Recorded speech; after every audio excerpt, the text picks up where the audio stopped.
What is up, everyone? Welcome back to my channel. My name is Reina Amandi. If you haven't subscribed yet, please do.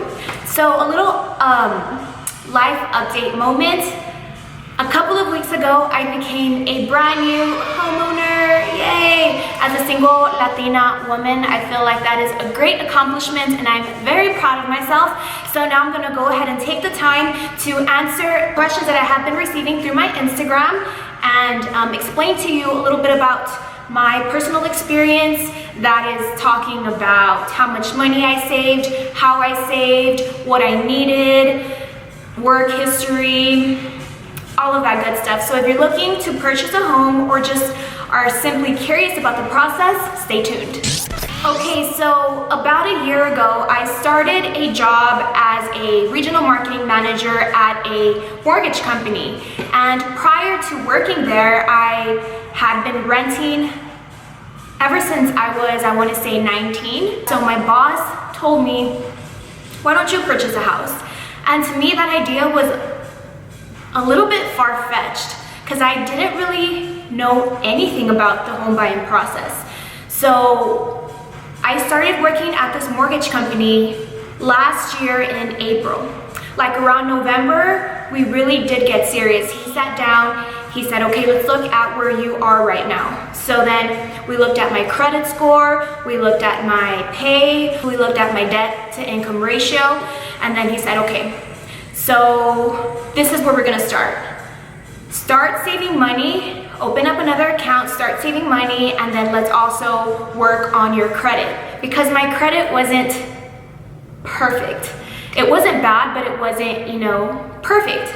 So then that week, I opened up 2 credit cards, and I was just using them for gas, using them for small purchases, and then before they rolled around, I would pay off the balance. So that way, my balance would stay low and my credit would shoot up. One thing that I always say is don't spend money you don't have. I think credit cards are terrifying if you don't know how to use them. When I was a college student, I had a credit card and I did not know how to use it, and it messed up my credit a lot. So now this time around, I'm like so scared of credit cards, but you need credit cards to build up your credit. So I got one and I learned how to use it, and I kept my balance either low or at 0 because I was paying everything off, and it just started shooting up my credit score. So then from which was November, December, January, February, March, April, 6 months. For those 6 months, my credit score went up, and I also opened a second bank account that I just used for savings. All I did was get off and I talked to the teller and I said, I just want a savings account. I do not want a debit, nothing, no checks, no nothing. So every single check that I would get, I would go to the bank and I would deposit an amount of that check. I would deposit it and I just would not look at it. So I started really saving like 6 months straight. I would get sometimes even half of my check and just go deposit it into my savings account and not touch it. Once April came around, I was like, I think I'm ready. I think I'm ready to go ahead and apply.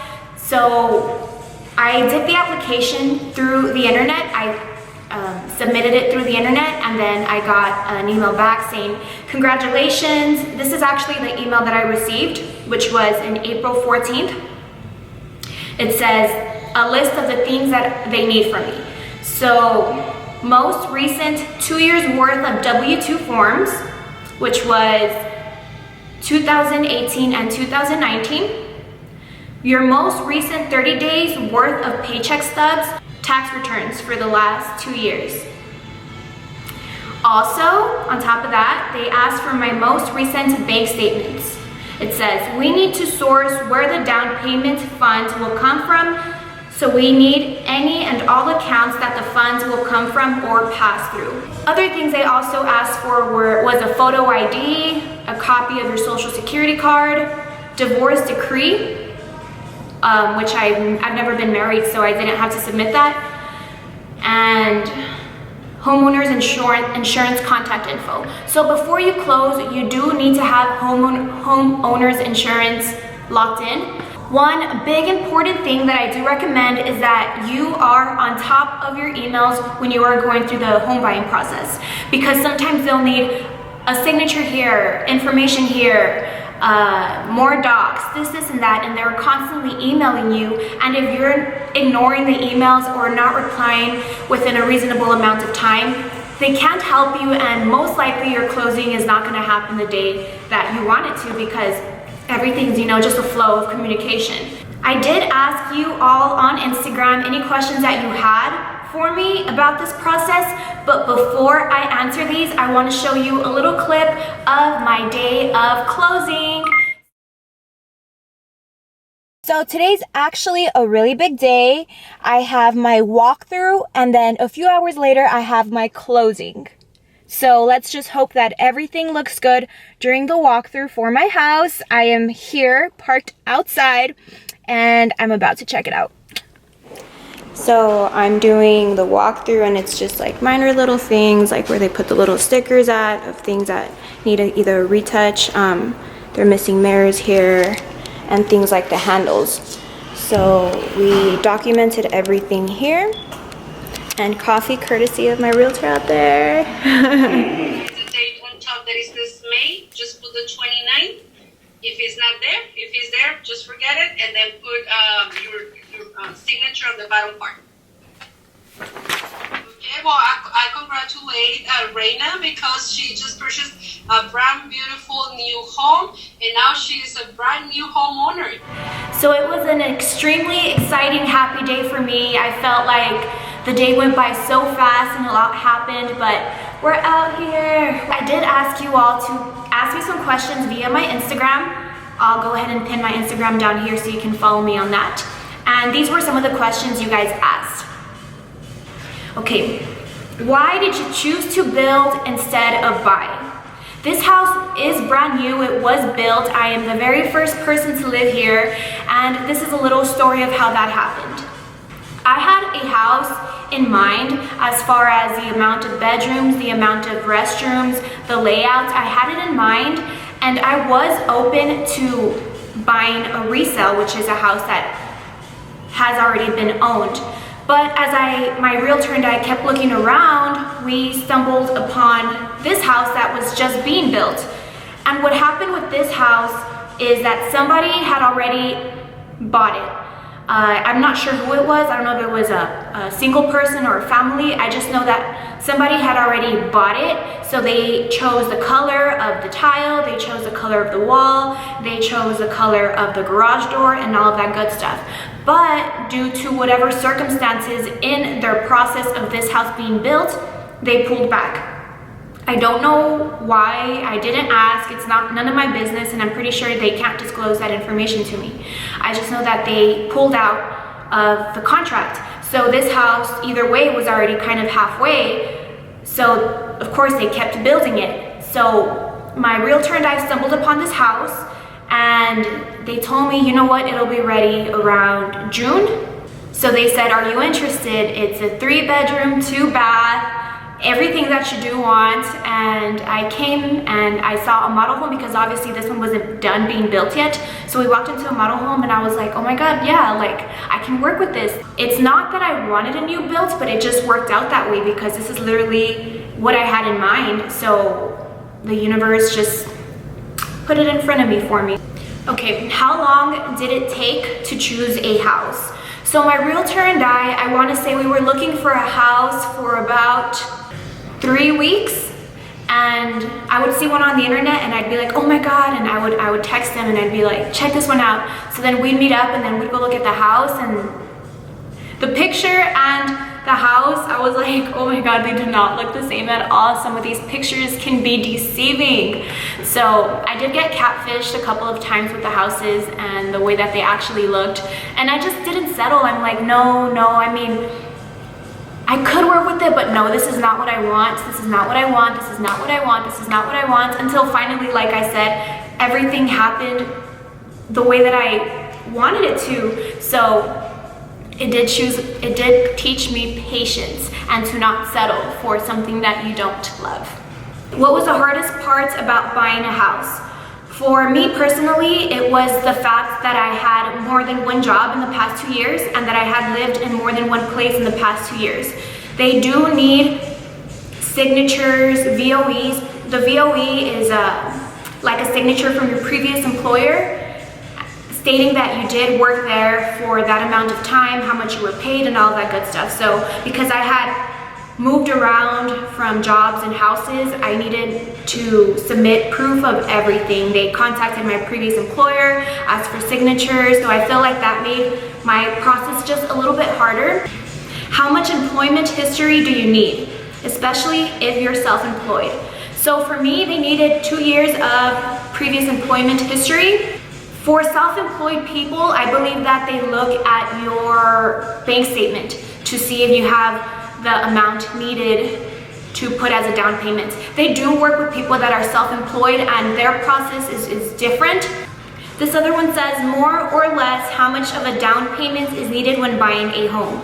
My down payment was 3.5% of the entire house. So that's how much I needed for me. I'm pretty sure it varies with which mortgage company you go with and also what house you buy. But for me personally, and that's about the average I know, is 3.5% down payment. For insurance and property taxes, how are they tied to the loan? So your mortgage payment, whatever you pay monthly, is also going to include your insurance and property taxes already in there. It's just one payment that you're gonna pay. It's not like some taxes and then the next payment's gonna be your insurance and then the next payment's gonna be your mortgage. Everything is tied into one payment, which I think is so amazing because you don't have to worry about keeping up with, different types of bills that you have every month. Everything is just one big thing, and when you do close, they'll give you the paperwork that says this is how much you're going to pay per month. Half of this is going to your mortgage and the other half is going to your property taxes and to your insurance. So everything's already tied up into one, which I think makes everything just so much more easy. What tips or recommendations would you give to a first-time home buyer?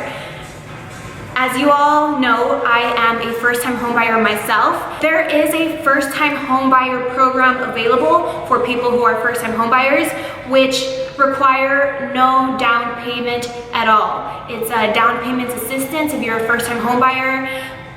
And I could have used that, but I didn't want to use that simply because your rate tends to be a little bit higher. So if I were to have gone with the first-time homebuyer program, which requires absolutely no down payment, my APR would have been at about 4.5%. But then I asked, I'm like, well, what if I have enough for a down payment? Then what is my interest looking like then, or my rate? And they said that if I were to have a down payment, then my interest rate would be at a 2.75. So, like I said, there's something for everyone. If you do not want to give a down payment and you do want your down payment assistance, keep in mind that your rate is going to be a little bit higher, but if that's what works for you at the moment, then go ahead and speak to a professional and you guys will work something out. But if you are able to give some sort of down payment, then know that your interest rate will probably go lower. Should you try going to different banks for pre-approval? I went with the company that I work for because, obviously I've seen the ins and outs of the people that work there and what they can do for their customers. So there was no question about who I was going to go with for my loan, which is the company that I work for.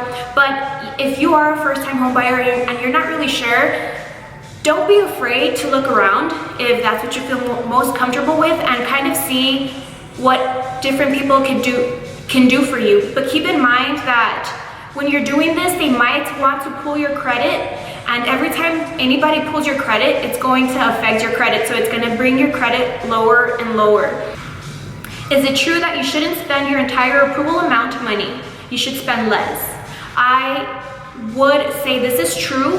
I would recommend that you go with something that is less than what you initially were approved for, because it does give you wiggle room and you're not super tight and just super stressed about the amount that you will be paying per month on your mortgage. I think one of the most exciting things about actually buying a home is that when you decide to leave the house, you leave with something to your name, as opposed to when you're renting. Let's say your rent is $1,200 every single month and you're renting some place for a year. Every single month you're paying $1,200, $1,200, $1,200, and then when it's finally time to leave, you leave with zero, cero valero.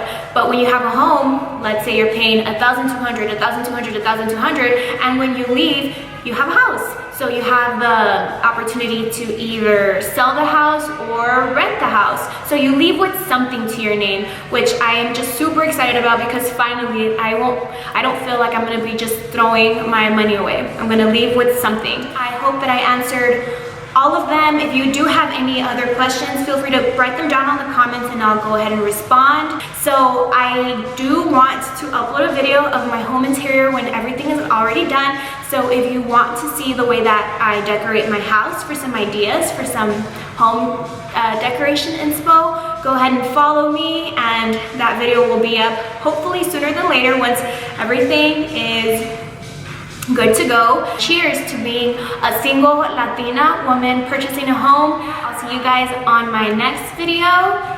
Take care and good vibes.